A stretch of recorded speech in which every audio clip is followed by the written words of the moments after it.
What's up, gamers? This is GamerSwaggerTV. I'm your host, the Blacksmith. I'm here with Paul Barnett, senior game designer from BioWare. Well, hey, Paul, how's it going? How are you liking the East Coast Gaming Conference so far? It's not too bad, actually. I just gave the talk. It was in this room, which seems to go quite well. I was following the Zynga talk. I don't know whether you saw. Did you see the Zynga talk yesterday? What do you think of that? It was cool. Yours was more exciting. Oh, well, that's probably because you got me on the interview, right? And obviously they were there talking about casual gaming and microtransactions and the friction gaming that they do, whereas mine is much more about a sort of like the soul of gaming and why it's important and generational views. And it's mostly come up because I'm so old and crusty now that I've got like these sort of old man views that I'm now trying to explain to people and trying giving them value.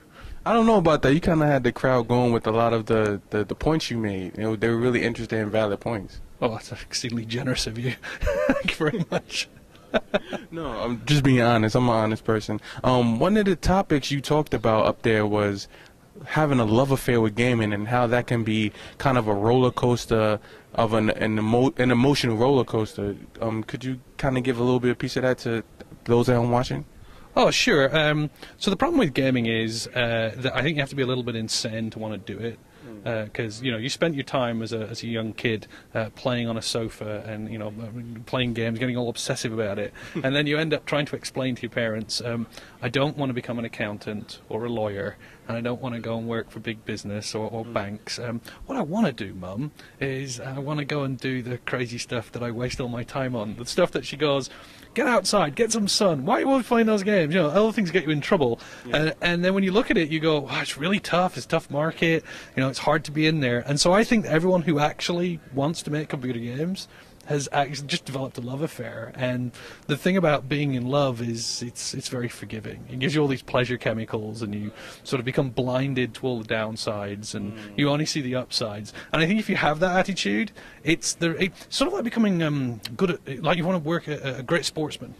You see these people, they're shooting hoops, playing NFL, soccer, cricket, basketball, and they're practicing, and everyone just goes, well, they're crazy. They'll never get to the big show. Do you know how hard that is? And actually, the vast majority of them never get to the big show, but they may get to like amateur level, or they may get local level, and actually they're having the time of their lives. They're having a greatness. There's a wonder in it. There's a delusion, and people who want to be rock stars, and they're in their bedroom playing the guitars, or they're rapping, or they're mixing the records. Like, there's a delusion. There's a love affair going on. It happens with painters and everywhere, and that's what I think is beautiful, and that's why I think computer games are a love affair, particularly making them.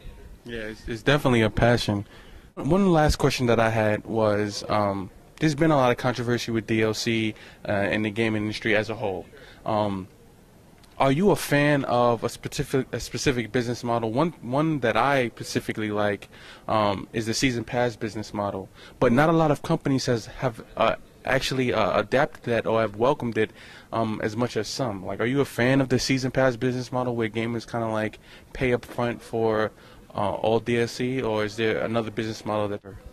Oh, crikey. I think we're in a transitional period right now because we can't make our mind up if physical product is good or digital product is good. And unlike movies, what actually happens with a movie is you buy it, it then goes back into second-hand. When it comes back out in second-hand, its price is vastly reduced.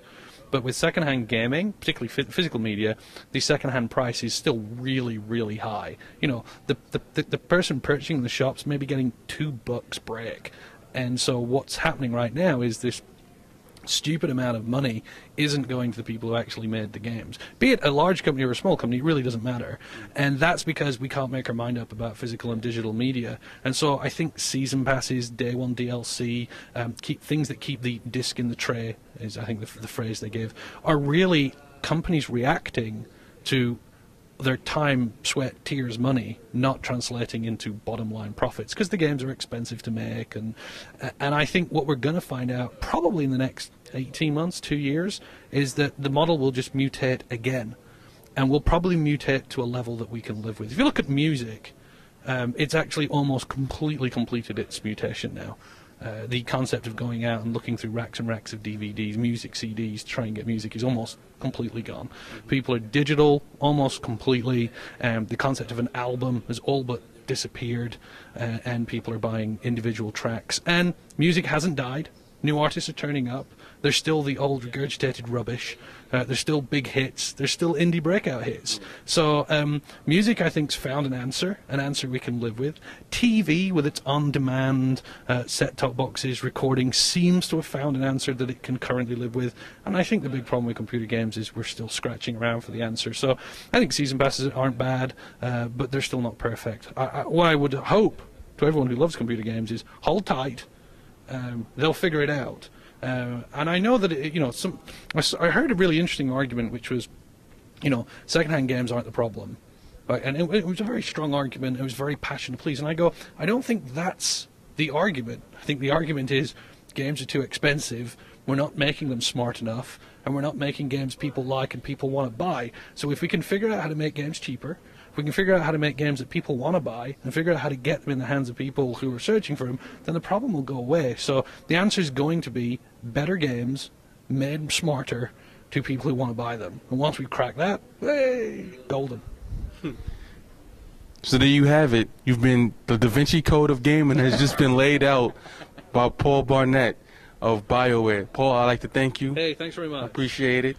You can only see this kind of content on GamerSwaggerTV, only on GamerSwagger.com.